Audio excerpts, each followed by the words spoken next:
Best player you've ever played against? Johnny Wilkinson. He was an absolute student of the game. Shared a room with Jean De Villiers for yonks, for ages. And he's such a decent bloke, but give him 2 beers and he turns into something else. He goes absolutely ballistic. We did promise that no matter who won, who took the trophy home, we wouldn't brag about it today. But I didn't promise that I wouldn't wear Chiefs kit around the house all day. So That's outstanding. I can hear he's walking around the house now, not feeling too happy. We put a lot of effort into it, and it would be great, like if after all of that effort, there was still something happening, you know, or if everything that we did was for something. It was a wild, windy test match down in Wellington. I was on the bench and I hadn't played a test match for the All Black, and he just took that game, and as a 10 that wants to control a game, I've never seen anything like it. And he's lying there and he's letting out some big farts. And I'm like, partner, this is not going to end well. You know, one of them is going to definitely follow through. And my words weren't even out of my mouth, and I could hear something just go, bah. We do have mental skills help in the background, especially with New Zealand Rugby. We have that resource, but you know, we're lucky that New Zealand Rugby provides that. I don't think every union in the world has that. I think it's the main thing that referees need. Talking about like wanting to delay the game, I've had that many times where I've been that buggered in test matches and in Super Rugby games. I've just told like my hookers or my front rows to go down because I need a rest. Hey mate, come in here, mate. Come on, mate. Got the big fella. Goodness Got the big fella here, man. Welcome, Razor. All right, you might as well ask him a question. Ross. What's it like getting a phone call from Wayne Bennett? Unreal. Pretty nerve-wracking. This is probably arguably the best lead coach. What position would you like to play if you did ever cross codes? Like to say fullback or a running 6, something like that. Use my boot as well. Depends on the game. Depends on who I'm a little bit with. If I've got Jip next to me in the commentary box, then might have to do a little bit extra. No, that's rough. He probably doesn't give you space to talk, that Jip. Most improved team in Super Rugby?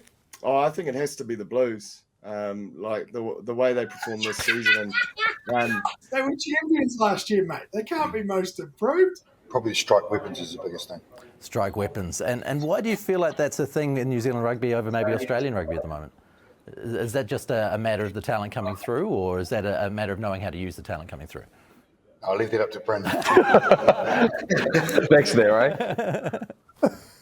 Straight through. And the sheer panic on this bloke's face, like you could see, like he didn't know whether he could get up. He's got white shorts on. You're loved up. You look very happy, and I'm also it's just how that kind of happened. Is she an Aussie girl, or? It took me a week to get yarning to somebody over here, and met her, and she turned out to be a pretty amazing woman. So it's something I never planned on, and it's sort of come out of nowhere. But thanks for bringing that one up, bro. You go read those leather-bound books in the background there. You and Ron Burgundy. They're my own books, actually. I published last year. I just sit down and read about myself pretty much. If you're up to something to put yourself to sleep, then I know a pretty good book. The assistant coach, Gert Small, comes to him, and he's like, John, you really got to call through to the forwards, and he's like, what the hell is that smell? And John's like, no, I'll get the calls through. Endless amount of first date options, Baden, when you're in a new city. There are places you can take everywhere because you've never been anywhere, right? First date options are all over the place. Exactly. Like new experiences are every single experience. So like, it's all magical at the time at the moment, Ross. So it's just a non-stop honeymoon experience. You've seen some biceps popping out. James Dolman, he's definitely been in the curl rack, surely. Yeah, he loves the curl rack, but and he'll love this. But he does. I'm sure he tailors his shirts as well just to make them pop a little bit more. Has to that inseam. He just clips that inseam, surely. It's just an old trick of yours. Experience. Experience. But the panic when he got up. And he took like 2 steps, and then everything started running down his legs into his socks. I could not recover in time for the game. I was basically catching the first kickoff, giggling like this. I was like, how did I just experience this happening? So the bloke basically sprinted off the pitch. They had to call the team manager to bring a new set of jumpers down in a medic. So it was absolutely incredible to witness.